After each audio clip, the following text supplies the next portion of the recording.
Hola amigos del canal, bienvenidos a un nuevo video. Mi nombre es Esteban y como siempre desde esta plataforma, desde este canal, te traemos artículos interesantes. Por norma general a mí me encanta viajar y uno de los transportes preferidos para mí es el tren. Me encanta esa sensación de viajar sobre rieles y también por supuesto lo hago por un tema de conciencia ecológica, para tratar un poco siempre evitar tomar un avión y contaminar más el medio ambiente, ¿no? Y siempre que hay un artículo en la prensa sobre trenes me llama la atención, captan ahí mi mirada y tengo que leerlo, y por supuesto hoy lo quiero compartir con ustedes porque la prensa argentina ha quedado asombrada con el Expreso de Oriente en el Cusco, y yo también. Este artículo pertenece al periódico La Nación, está escrito por Flavia Tomaelo y dice: la vida inca mirada con prisma de lujo. Voy a leer un poco el artículo, ¿qué te parece? Y vamos compartiendo algunas imágenes del Expreso de Oriente en el Cusco. Impresionante. Las novelas de Poirot, el detective belga creado por Agatha Christie, tienen un punto en común con las tierras peruanas. El mismo tren que aparece en los relatos que lo tienen como protagonista, el Orient Express, hace el trayecto Cusco-Machu Picchu-Sacred Valley en un encuentro inverosímil de culturas que terminan ensamblándose con naturalidad. Hago una pequeña acotación aquí, realmente las novelas de misterio de Agatha Christie me encantaban, y ahora que hablan justamente que este tren tan mítico de esta serie está ahí, por supuesto me encantaría subirme a él, aunque es un sitio de lujo, dice, ¿no? Bueno, continuemos. Por otro lado, Simón Bolívar jamás hubiera imaginado que sería responsable del éxito de Harrison Ford, y es que en el seguimiento de una de sus rutas nacería la mística que inspiraría el personaje de Indiana Jones. Un joven graduado de Harvard, nacido en Honolulu, se dejó ganar por el espíritu aventurero y decidió encarar la ruta que el prócer venezolano realizó en 1819, comenzando por la llanura Carabobo. Y Hiram Bingham, nacido en Hawái el 19 de noviembre de 1875, descendiente de los primeros misioneros protestantes que llegaron a la isla después de graduarse en Yale, en Berkeley y trabajar en Princeton, llegó a Sudamérica en 1906 para embarcarse en un intrépido recorrido que había estudiado los 6 años anteriores. De la aventura escribió luego Diario de una expedición a través de Venezuela y Colombia, un relato que detalla la exploración por los campos de batalla de Carabobo y Boyacá en un lenguaje de crónica viajera con más de 100 fotos que legan un registro asombroso para su época. La visita no hizo más que inaugurar la curiosidad latina. Para 1911 se había obsesionado con la idea de la ciudad perdida de los incas y retornó a la región con la intención de encontrarla. Los hechos se reúnen en un volumen editado años más tarde por su hijo Alfred, llamado Retrato de un explorador, Hiram Bingham, descubridor de Machu Picchu, a partir de las anotaciones de la expedición de su padre. La historia se encargaría muchos años después de conectar a los 4 aventureros más allá de la realidad y la ficción. Y ahora nos vamos a adentrar un poco en la travesía de Bingham. Hiram arribó a las costas del río Urubamba el 24 de julio de 1911. Se estableció en Mandorpampa, en la cadena montañosa de Vilcabamba, a 8 días a pie desde Cusco. Allí escuchó versiones de un lugareño que calificaba de muy buenas a unas ruinas detrás de la montaña, que les daba sombra, el Huayna Picchu. Se obsesionó con ellas y pagó el equivalente a 50 centavos de dólar al vaquiano Melchor Arteaga, que decía conocerlas para que lo guiara hasta ellas. Un trayecto arduo por vegetación espesa y cruce de ríos caudalosos lo llevó hasta un valle donde 2 familias se dedicaban al cultivo en terrazas.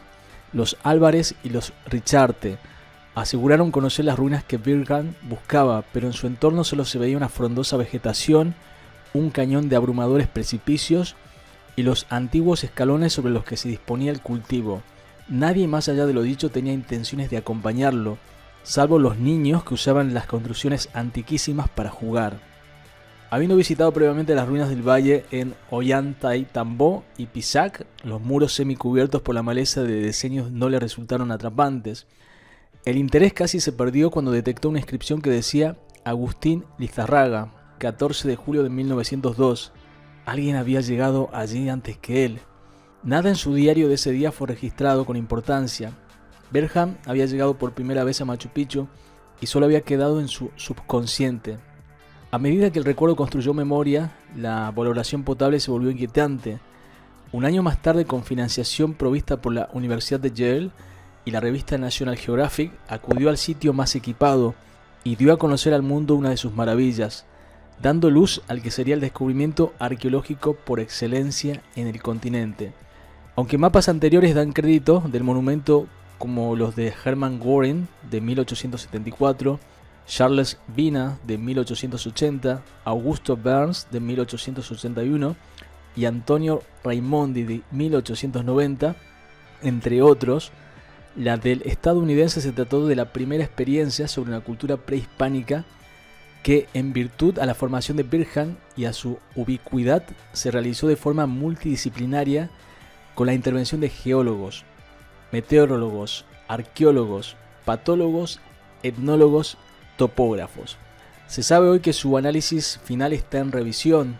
Si bien el lugar tiene misterios aún inexplicables, muchos comenzaron a ser reinterpretados a partir de abandonar la lectura europea de las ruinas y comenzar a aplicar un prisma cosmogónico andino.